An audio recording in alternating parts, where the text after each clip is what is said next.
Hello, writers. Come write with me. My name is Mykela Greenwood. I create worlds for mind adventures. Welcome to my channel, Write with Mykela. Don't forget to like and subscribe and hit the bell so you can go on this journey with me. Today, we're going to discuss a few terms or ideas, and then we will add to your story with the caves or your cave stories. And like I've said before, you do not have to name it your cave. I will probably call it Zalira. So you can call it one of your main characters, or you can call it something else. Anyway, our first term is enthrall. Enthrall as a verb means to hold someone's complete attention, fascination, or interest, often described as holding them spellbound or captivating attention. A second meaning is to reduce someone to slavery or bondage. Although this definition is rarely used in modern context, its origin relates to being held in mental or moral bondage. Now, some synonyms for the first definition are charm, fascinate, rivet, mesmerize, entrance, and enchant. Synonyms for the second definition are enslave, subjugate, and yoke. How can we use this in our stories? Well, how about this? How many of us go down rabbit holes, idiom alert, on our phones? Or when we become interested in a new thing? Now, I think the characters in our books could do the same thing. Now, of course, we want interrelated, right? And we want our stories to move. So you set up normal life, right? And then a character researches something and becomes enthralled along the way. And the adventure starts as they go down that rabbit hole. Think of the movie Twister. Okay?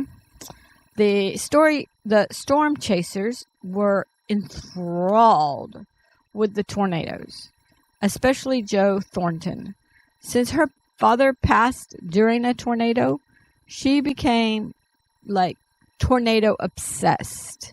She was completely fascinated, and you could say that the storms held her spellbound. That was just like all she thought about was chasing those storms and trying to predict them and everything else that happened in the movie. Now, that was the whole premise of the movie. The whole group of storm chasers were enthralled by the tornadoes and learning how to predict them sooner. But Jo, the main character, was over the top. Idiom alert, idiom alert. Now, let's turn to the second definition. First, what is your setting? Maybe in your setting, it does mean bondage. So you could use it for slaves. Or a slave or slaves. Of course, I want to focus on the part, because we know all about the slaves and stuff, so we don't have to talk about that. So I want to focus on the part that says being held in a mental or moral bondage. Now, I am reading, here's an example. I am reading Hounded by Kevin Hearne. I think that's how you pronounce his last name, is Hearne. It is the first book in his Iron Druid series. Now, in the chapter I just read, the main character's enemy cast a charm or spell on a police officer. So the police officer was enthralled. He had that mental bondage. And so during the scene, the the druid, the main character, Atticus, I think is his name. He had a pronunciation guide at the beginning, but it's a Kindle book, so I can't just flip back. Atticus is the main character, and he's a druid. So he has magic, and he's able to see the charms on the guy. So during the scene, the mental bondage broke. He had to break 2 others before the actual mental bondage broke. And the police officer didn't know anything that had happened, including that he shot the main character. Now, with this example, if we have magic in our books, we can think about spells that enthrall or hold hostage or cause a mental bondage. And if I think back to the Sookie Stackhouse series, there was at least one character that could enthrall others. I don't remember. She kind of seemed to me like a banshee, but I don't think they called her a banshee. She would just scream and stuff like, high-pitched wailing sound. And I don't know that she was called a banshee. I don't remember what she was called, but the vampire surrounded Sookie when she was letting out this high scream to kind of protect the bondage, because the bondage actually would end up in like an exploding brain or something. Now, I don't remember if there were other mental bondages in that series, but there could have very well been. The one was kind of graphic. Now, for you, I want you to know I just give ideas on this channel. And if you comment, you give more ideas. With that said, does it have to be a spell to enthrall? Could it be a drug? Now let's look at moral bondage. Could that be a contract? Could you have a blood-sworn contract? Maybe your character swears an oath to a vampire or the devil. What about the black spot on Jack? Jack had the black spot in Pirates of the Caribbean. Could you consider that a type of enthrallment? AI said no. I did look that up. AI said no. AI said it's a supernatural curse. But Captain Jack is in a bondage of sorts. Maybe not a moral bondage, but he was obligated to do something to get rid of the black spot. So AI says it's not enthrallment, but I say that as writers we can use that kind of idea. He is bonded morally or mentally or whatever with that black spot. That shows that he belongs to... Does he belong to Davy Jones? I don't know. I don't remember. I'd have to go back and watch. But he has to do something to get rid of that black spot. And he covers rags around his hands so nobody sees it and stuff like that. So he has a bondage of sorts. So you could say that's enthrallment. And it did definitely draw him into this rabbit hole of things to do. He had to do this to get that black spot to go away. Well, like I said, these are just ideas. You can look around and see how people in real life are enthralled by their phones, especially nowadays.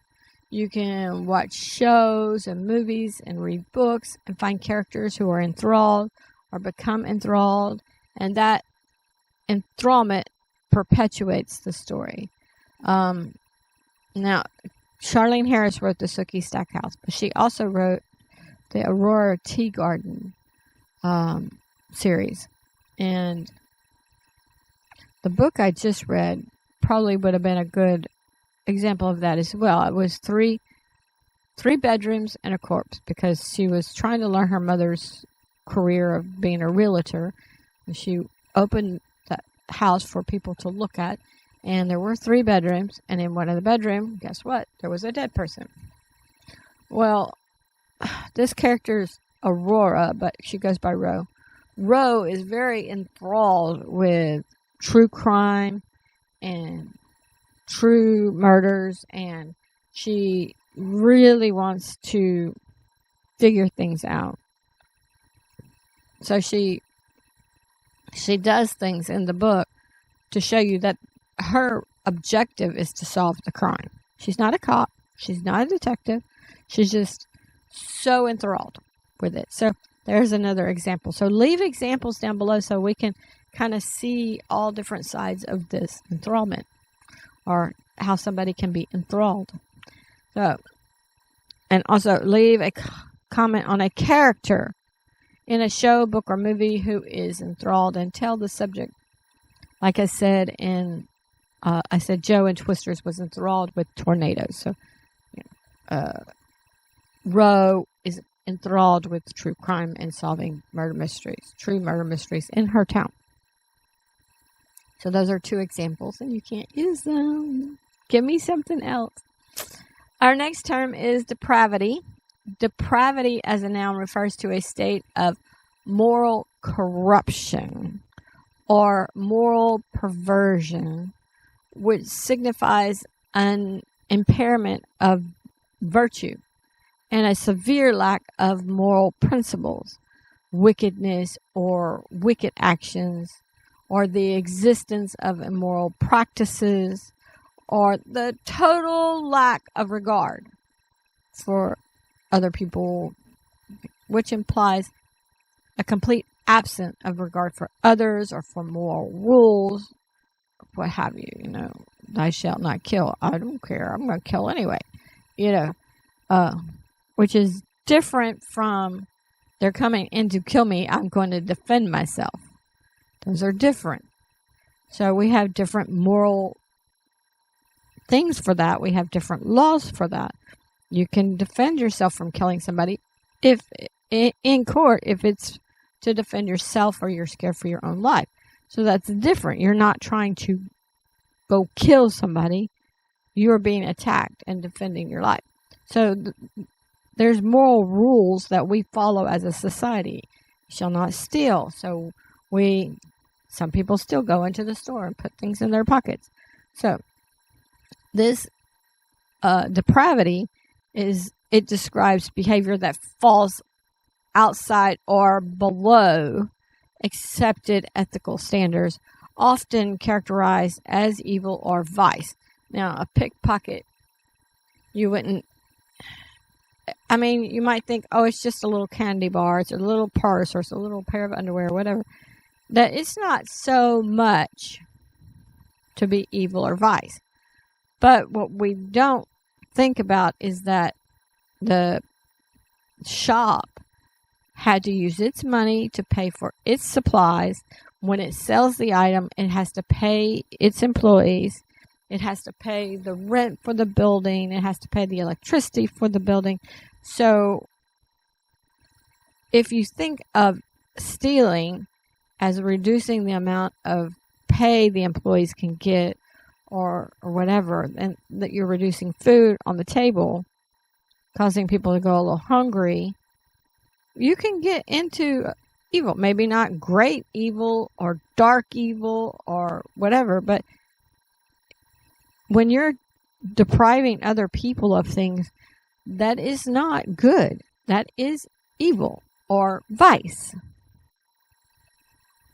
Some synonyms are corruption, vice, wickedness, immorality, debauchery, criminality, degeneracy, perversion, inequity, and turpitude. Also, with the stealing example, if somebody steals and they get away with it and nobody catches them, then the next time they're going to steal something a little bit more, and then they'll start carrying a gun when they go to steal, so nobody can stop them because they think it's the right. So it just goes and goes and goes. So it starts as a little bit of vice, and then it builds to total depravity. Now, how can we use this term, depravity, in our stories? Well, this sounds like characteristics of our antagonist. Of course, our antagonists don't have to be depraved.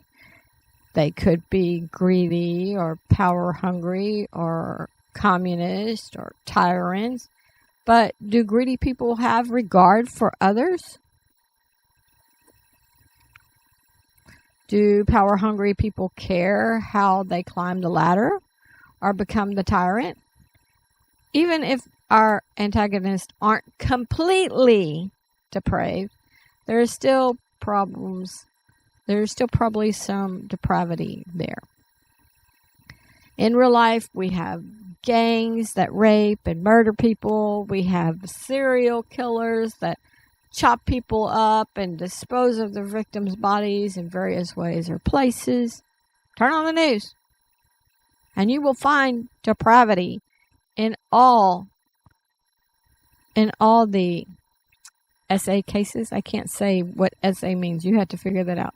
In all the SA cases, in the murders, I guess also the DV cases, you can have some of that depravity. But definitely the SA cases and the murders.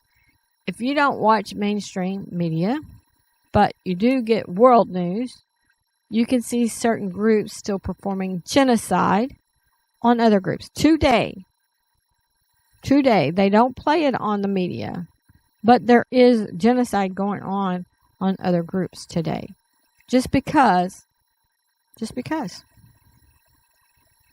you are this, you won't convert to what I am, shoot you in the back of the head, or kill you, or whatever they do nowadays. I don't think they behead them still, but I don't know. Sometimes it's hard to get news out of those places because it's so controlled. They only let certain medias come in and out, and they only let the media film in certain areas.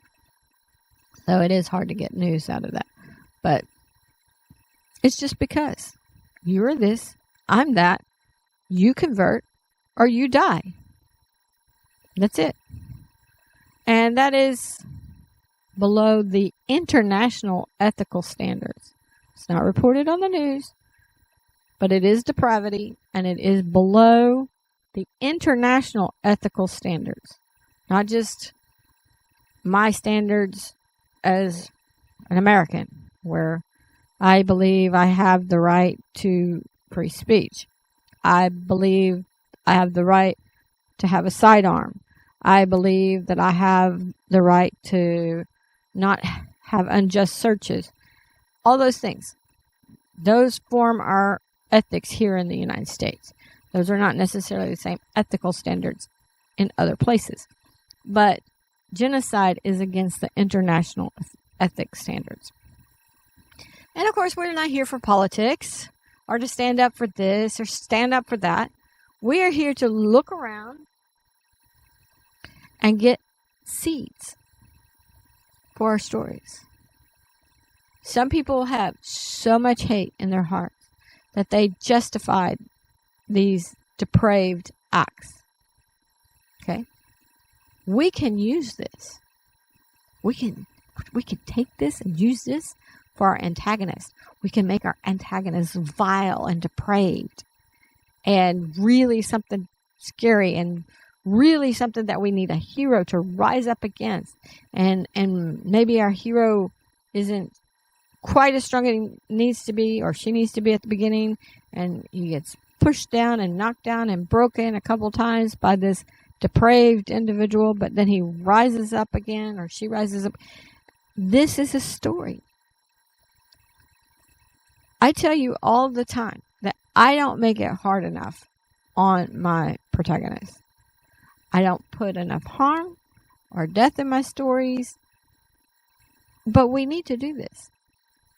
We need to kind of get into the mind of these, not all the way. You know, there's that saying that if you look into the eyes of the abyss and you realize that it looks back into you. Or I'm not saying we need to look into it so much that we become depraved ourselves. I'm saying that we have to try to figure this out and try to get into their mindset. I myself have a hard time. I had a hard time killing Steigergard, right? But how could he fight 3 dragons? If we look at that story, Steigergard was against 3 dragons. How could he fight 3? He couldn't. And you saw that I cried when I read that. I cried when they built the Pyra. Steigergard is a dragon created in my mind. He's not real. While we're on that story, how much depravity did King Zargaman have to inject the peasants and the prisoners with whatever he had them injected with? How depraved was it for those 3 kings to take the air of the people? Now, I didn't use that term in my story. I didn't say that at all. But the depravity was there nonetheless. Now, if you have some great thing that you want to inject people with and make them stronger, have qualities of animals because they have the fast agility and they have the strength of a lion and what the senses of an animal or the strength of a gorilla, why wouldn't you do that in your soldiers first? They're already trained to fight for you. Why would you inject the peasants, prisoners? Okay, injecting anybody I think is depraved, but doing it to the prisoners or the peasants who didn't have a say in it, I think is even more depraved. Anyway, like I said, I didn't use that term, but depravity was there. An example, I am currently reading the Cruel Shifterverse series from Jasmine Moss, and she spells Moss M-A-S. I think it's Moss, not Mass, but anyway, Jasmine Moss. And believe me, there is definitely some depravity in that series. The first book kind of sets things up, but the deeper depravity happens in book 2. When the Fae King holds the main protagonist as prisoners, or protagonists. There's a whole group of them. The main protagonist as prisoners. The Fae Queen is deeply depraved. She enjoys seeing people tortured. Right? They even have games to where she gets to watch and see the torture. The protagonists survive this room, and they escape that room, and they arrive in the next room. And the depravity is front and center at the beginning of the story. The authorities in the next realm torture the protagonist. If you want to know how to torture your protagonist, then read this series. Or another way to learn to torture your protagonist is read The 2 Swords of Christ by Raymond Ibrahim. Now that one is not a fantasy. That one is history. So, but depravity is rampant, including. I couldn't hardly read it. Well, it was an audiobook, so I had to listen to it. The enemy somehow cut out the intestines of a man. They staked the intestines to the ground, like with a stake or post. Then they were beating the man to make him run around the post until he dies from blood loss or exhaustion. That's just vile. That's real life, real history, and it's vile.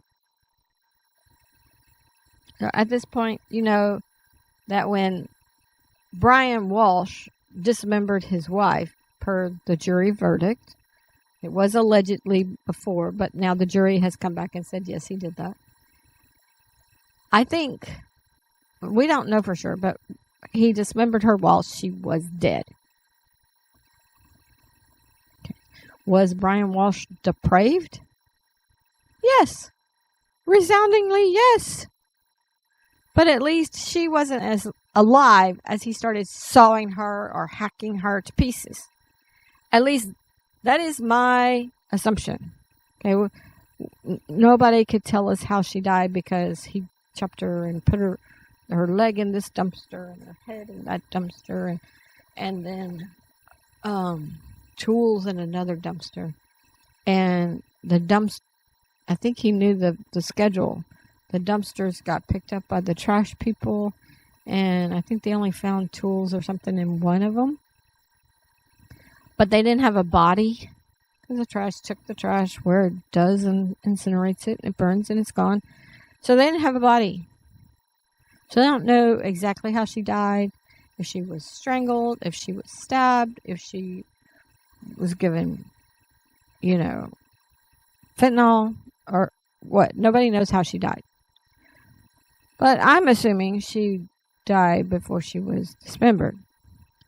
In history, that's not how they do that.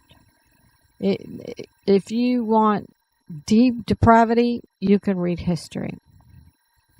A lot of books on the Holocaust have depraved killings of Jews.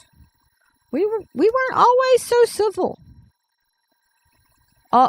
Also, there's depravity in the Crescent City series by Sarah J. Maas, and her last name is Maas, Sarah J. Maas. So in that series, they cut off the wings of angels. Well, the wings grew back, right? So surely it's not so depraved if they can grow back. Yes, it's depraved.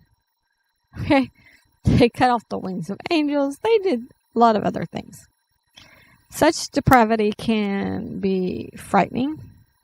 It can rupture our souls.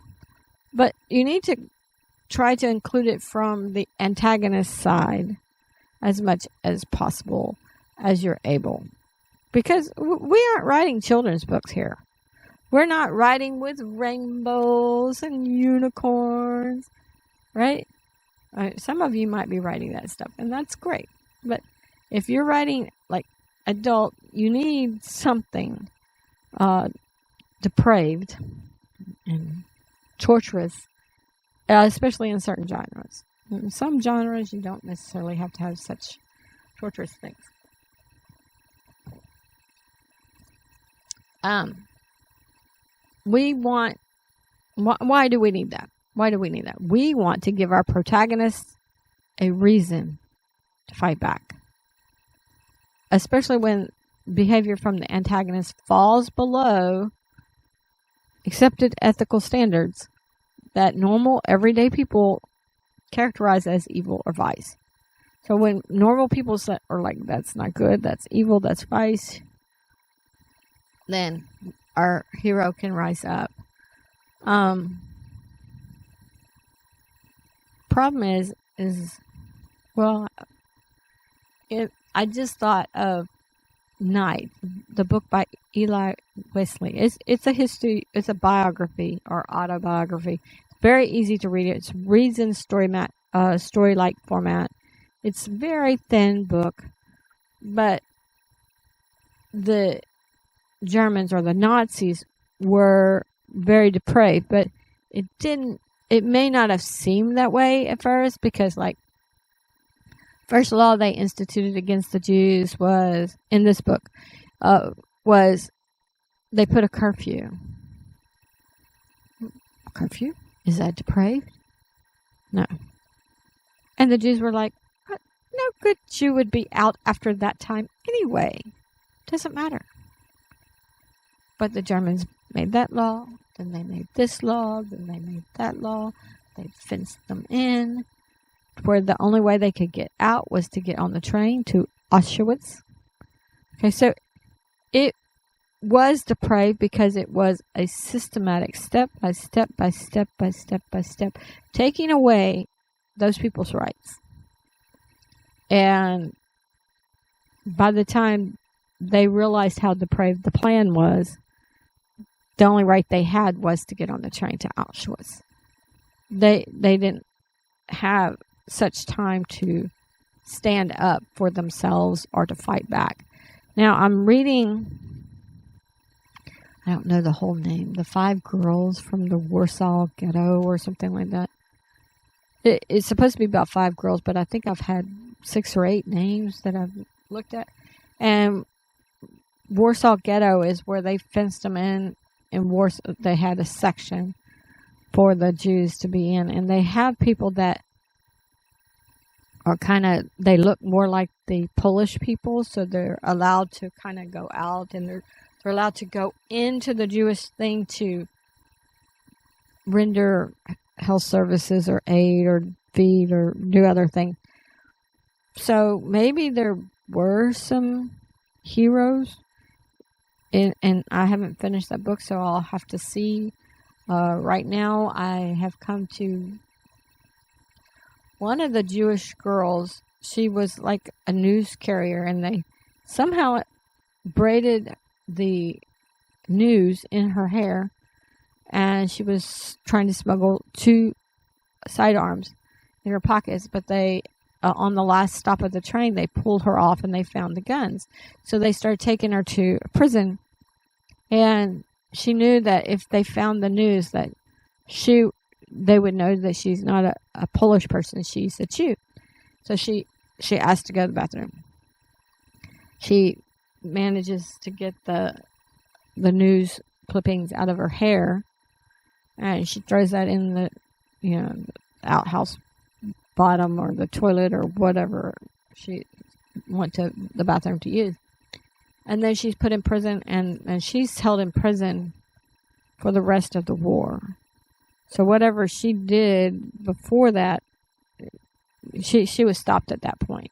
She couldn't get the guns to people and stuff like that. So I don't know if they can say, I can say that there's going to be a hero in this book.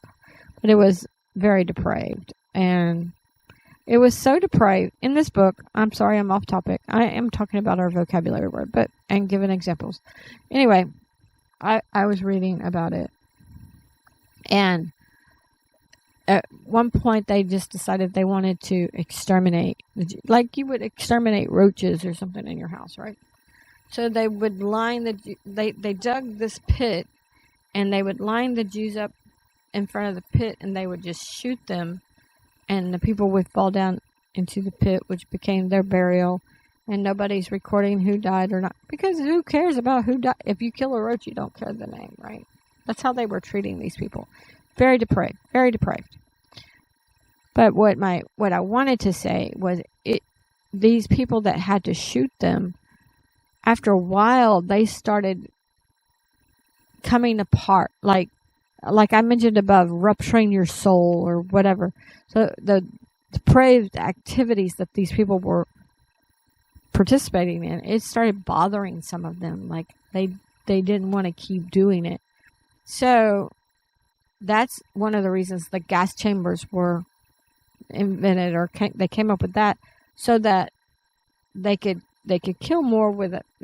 Just the same. The gas was, instead of bullets, because they had to keep making bullets or whatever, but also so it was more detached, that you could kill that many people in a detached way, and you wouldn't have to see yourself shooting a certain person. So in a way, I guess that's hopeful for humanity, because it bothered them and they just couldn't keep doing it. Some of those people, not all of them.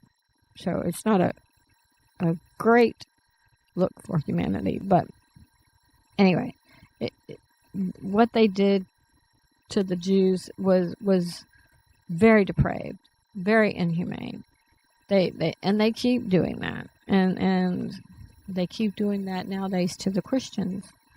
So if you're a Christian, you have enemies, even if you don't realize it. So, back to the script. Leave a comment on the most depraved thing you have read or you've seen in a book, show, movie, or history. If you're a history buff and you've read some of this depravity, then please leave it in the comments so we can all get a broader view. And yeah, I don't like talking about the Holocaust or what happened to the Jews. I don't necessarily like reading about it. Of course, if you don't read history, it's going to repeat. But for us writers, we need to see this. We need to be exposed to this. We need to see if we can weave some of this depravity, real human life, real stuff. Can we weave that into our stories? Or are we just going to paint rainbows and have unicorns sliding down rainbows? What kind of writer are you? That brings us to your cave stories. First, remember that all works shared on the channel are copyright protected. So there's no worry. Share your works by sending them to writewithmykela@gmail.com. No spaces. I look forward to reading your stories and writing prompts on the channel. We are on part, let's see if I can read that, 36. Yeah, I think that's what that says. We're on part 36 of your cave story. We started working on this story in season 1, episode 25. I listed the rest of the episodes in the description below. Now, when we started, we were talking about mood, and we first wrote about a peaceful cave. We set the mood. It was relaxing and peaceful, and you could hear the water dripping, and they were splunking and having fun and camaraderie, right? Then we contrasted that. We contrasted the peaceful mood and wrote about a scary cave to compare and contrast the mood between the two. So if you missed that one, go back and do that.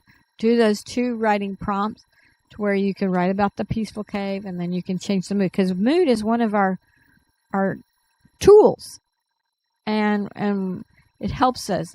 You can set the mood in the book. You can set the mood in the scene. You can set the mood, whatever. So I also listed the plot in the description below. If you are starting today, that's perfectly fine. Send it in for us to read on the channel. A side note, when we did write on it, we wrote 2 or 3 times. Then I had us to go back and write something that would be in the front of it. So the first episode if you go back and watch it and you write that first episode, that doesn't necessarily have to be the start of your story. Now, continue your writing on this. Ask a question. Write a scene to answer your question. Reread what you have written or what you wrote last time, so that you can have that continuity of your story to keep flow. So you read, you write. Stop and define your characters to yourself so you know their histories and what makes him or her tick. Ask yourself, what's the struggle? What's the outcome I'm heading toward? Have I made things too easy on my protagonist? Remember, the most important thing is to have fun with your writing. Just have fun. If you don't like your story, edit it. Take out what you don't like and put in or enhance the things that you do like. See if you can create an intriguing protagonist or a sympathetic antagonist, or even a sympathetic antagonist. We talked about sympathetic characters before. But that adds to the intrigue if you can weave that in. And that protagonist has an active goal or problem and some high stakes and a ticking clock. Tick, tick, tick, tick. You need those things to create a good story, along with interrelated events that build to a climax. Pause the video. Choo. Add to your cave story or your story that started with a cave, and come back and I will read what I added.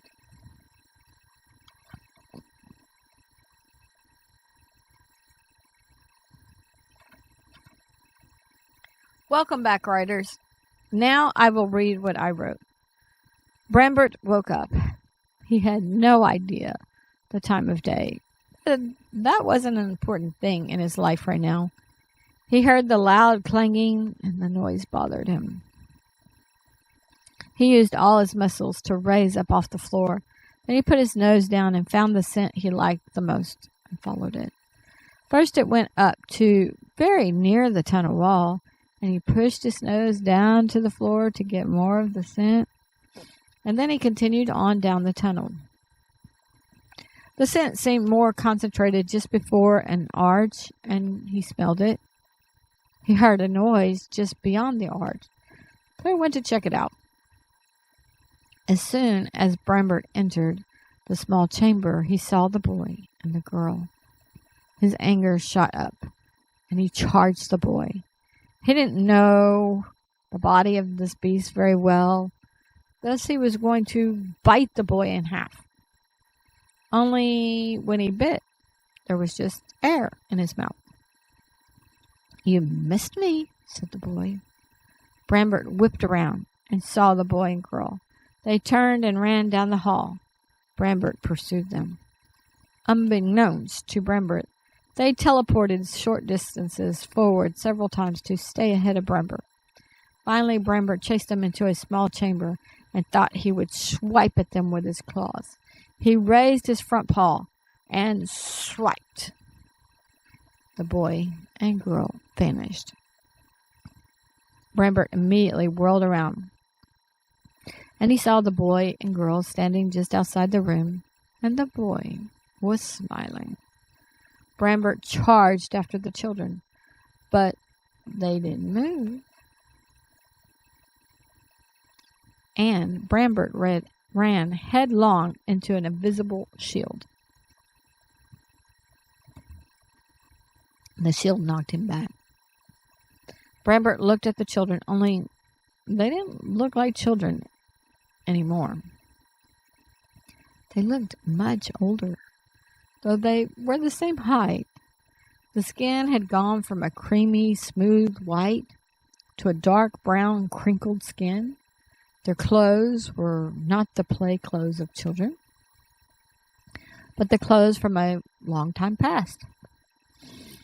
The girl or woman even wore an apron, and they both wore tall, pointed hats. After a few minutes, the couple walked away. Brambert slumped down on the floor. He was completely exhausted from the little bit of running and charging. He needed to think. Because of his situation, he felt he had no choice but to try meditation every moment he could. The old ways were the only way out of this cage. Zalura sat up slowly and saw that Donata was beside her. Donata was stitching something, but she promptly put it away and asked if Zalura needed more water. Zalura looked around the camp. "Where is everyone?" "They're doing some missions," replied Donata.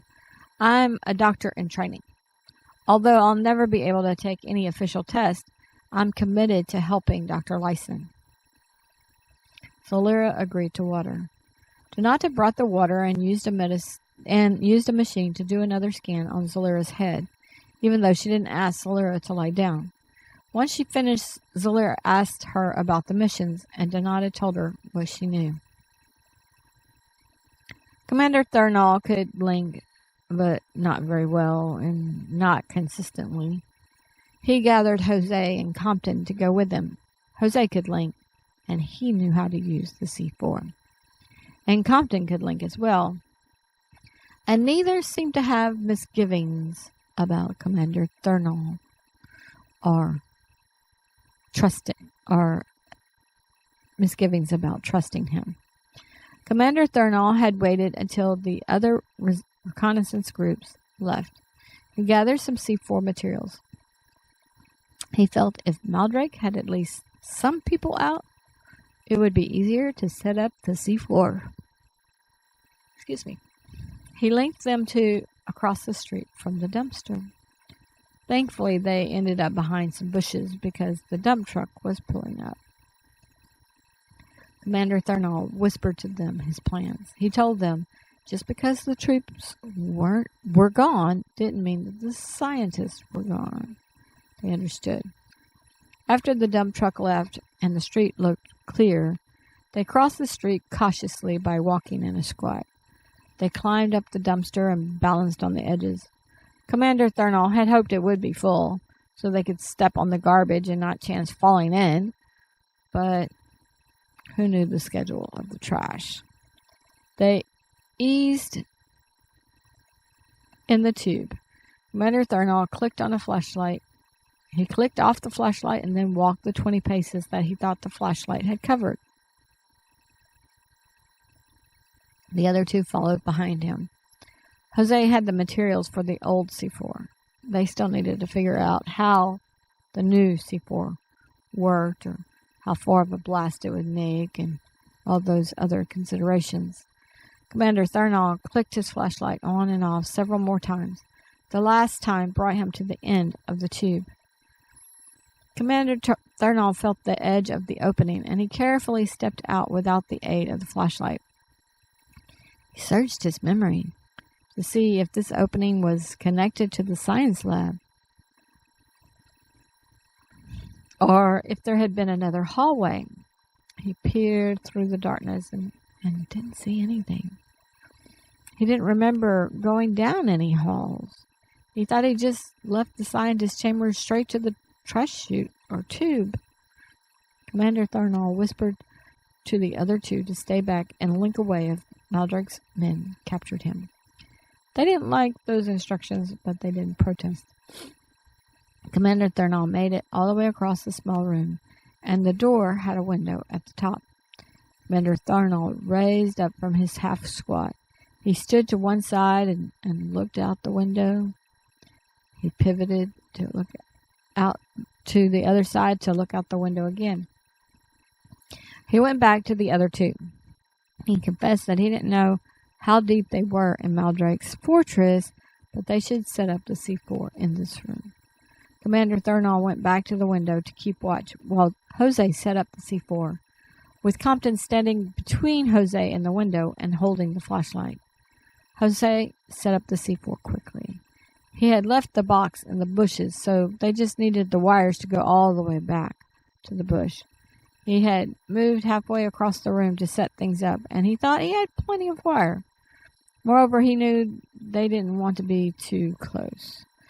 Soon they were heading back through the tube, and Jose was unrolling the wire.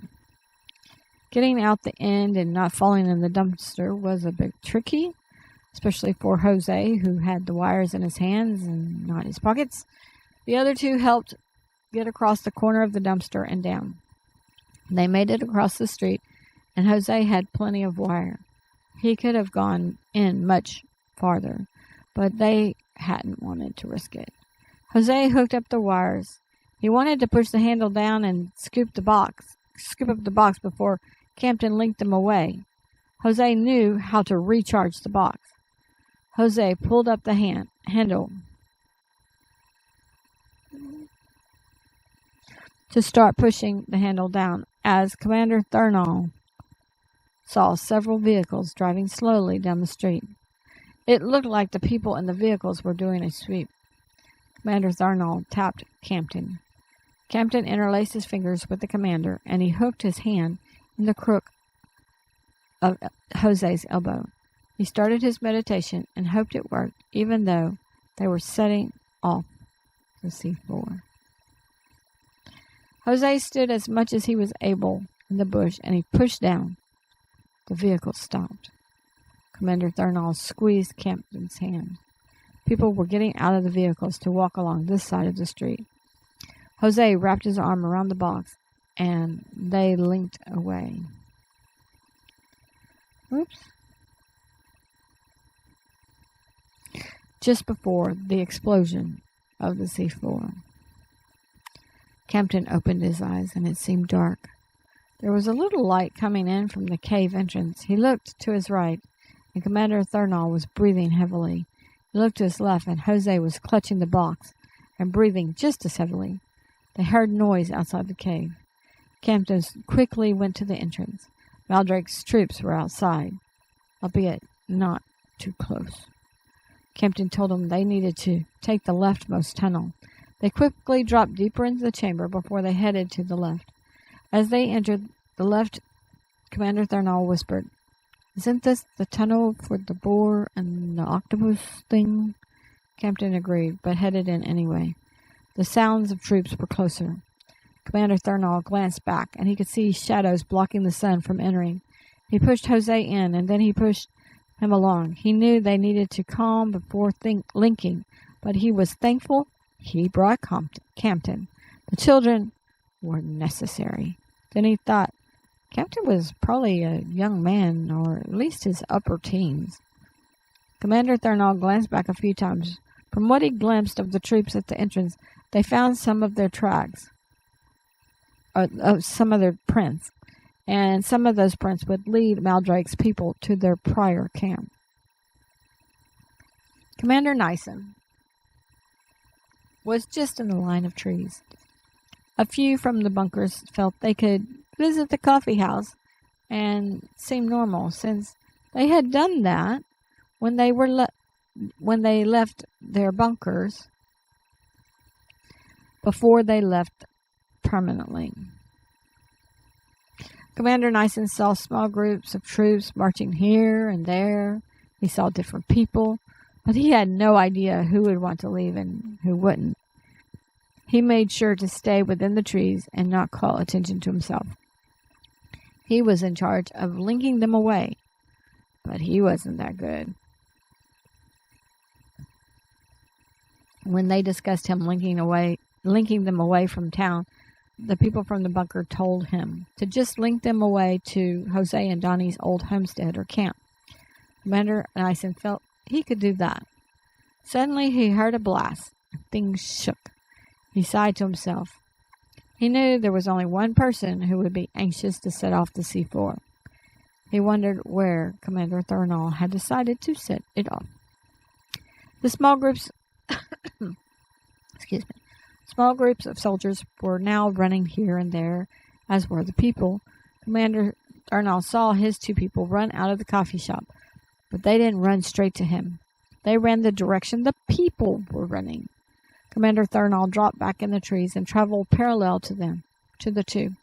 He didn't travel as fast because he still didn't want to be seen. Finally, he saw the two heading into the trees, and each person had another person linked elbow to elbow. Commander Enthrall just stood still and closed his eyes. He held out his hands and started his meditation. First several minutes, his mind kept thinking of the blast. Then he was able to think of the mountainside where he wanted to go. The two people grabbed his out-held hands. Commander Nyson slightly jumped and opened his eyes. He saw the two and closed his eyes again. He heard a woman say something that the person from the bunker shushed her. Commander Nyson then felt the two release his hands. He opened his eyes and saw several small houses. He did it. He breathed a sigh of relief. The other two asked him what he thought of the explosion. Commander Nyson admitted that Maldrake's troops had exploded the bunkers or near the bunkers, so that could be it. But he bet that Commander Enthrall had something to do with it. Maverick looked at Janie and asked her if they should link to the other side of the compound near the dumpster and look to see if there was damage. Commander Nyson said, "No, absolutely not. If there was a blast on that side, Maldrake's troops will swarm over there." Janie said she agreed and asked if they were ready to link away. Commander Nyson said, "Until we know where Maldrake's troops are in relation to our camp, be prepared to link again right away." Maverick nodded and told Janie he would be ready. Janie linked them away. All five of them were surprised to be on a small piece of land in the marshes. They squeezed together. The dolphin popped its head out of the water. Commander Nyson turned back. "Ah, it is very nice to finally meet you." The dolphin popped his head up and down. "Are Maldrake's soldiers near us?" he asked. The two newcomers were looking skeptically at Maverick and Janie. Maverick and Janie just smiled. The dolphin swung its head side to side. Are Maldrake's troops past the spot? Asked Commander Nyson. The dolphin bobbed again. Commander Nyson glanced at Maverick and Janie. They understood. Commander Nyson said, "Well, thank you." And Jose says hello. The dolphin squeaked with glee and dove down in the water. The group linked away. This time, they were in the pillars. Commander Nyson released hands and looked around. He could definitely see tracks from troops. They knew they had to be careful. Okay, writers, that's what I'm adding today. That's 2162 words. I'm sure it didn't seem like that much. I was guessing 1600 because I copy it. After I write it, I copy and paste it to where I have the whole story. And I was like, okay, this is probably 1600. My jaw fell out of my mouth when it was 2162. I was like, oh, wow, okay, a little bit more. Now, leave a comment on Donata learning to do things alongside of Dr. Lyson. Leave a comment on Commander Thurnall. At one point, we thought he could be a traitor, and we weren't sure. But do you think the C4 he had Jose set off could have accidentally hurt anyone from the group? Maybe. Maybe they knew where everybody was and they were going to be on the other side. But accidentally, could have accidentally hurt. He changed his plans. He may not have told his plans. So maybe somebody else changed theirs. So leave that comment. Leave a comment on if Maldrake's troops will enter the cave or just follow any prints that lead away from the cave. Writing is so much fun. We get to play around with stuff. I don't know anything about C4 except that it's explosive. Probably the most that I know, C4 is also square dancing. I know square dancing, but not the explosive. Anyway, there was a Little House on the Prairie episode, and the men need that their crops had failed or something, so they needed a little money. So I think it was 3 of them, maybe 4 of them went to join some other people who were mining things or something, and they were going to get paid. And one of the group used the dynamite. And I don't know how dynamite is different from C4. Somebody has to tell me that. Anyway, he was using the dynamite, and he had the box, and he was exploding the dynamite. But at one point, he wasn't as careful as he needed to be, and he blew himself up. So I remembered that. And so I could put that itty-bitty piece of information into the story and just have fun with it. So that's why writing is fun. We don't have to get into the nitty-gritty of all the details of setting all C4. Maybe somebody that knows more about it can say that I'm all wrong, but they can leave those comments and I can edit my story. Well, don't forget to send what you just wrote for me to read on the channel at writewithmykela@gmail.com.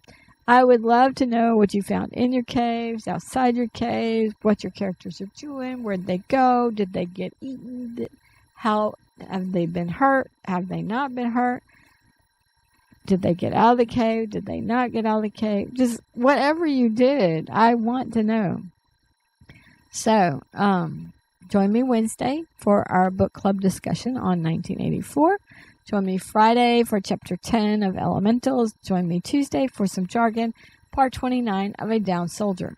Visit my website, bymykela.com, read some character bios, and send your unpolished writings and chapters to writewithmykela@gmail.com. And leave comments on your favorite characters. I'm still accepting chapters from any of the shared plot. And actually, I went... Yeah. The first shared plot, I went back and I edited that. Remember how I told you that they had walked away from wherever the wolf was when the cart got overturned and that didn't match up or whatever, and I said I could fix it? I did that. I told you that I wanted to put something in front of, or more normal life in front of the picnic. I did that. So I've edited that story a little bit. So, yeah, if you even have plot 1, I would love that. If you hit like and subscribe and the bell, then we will continue to ride together, and other people will have a higher chance of finding this video and this channel, since your likes will push the video out to a greater audience. Thank you for joining me today. I really appreciate your participation. If you know someone who would like this video, please share it with them. This is Mykela with Right with Mykela. Bye for now.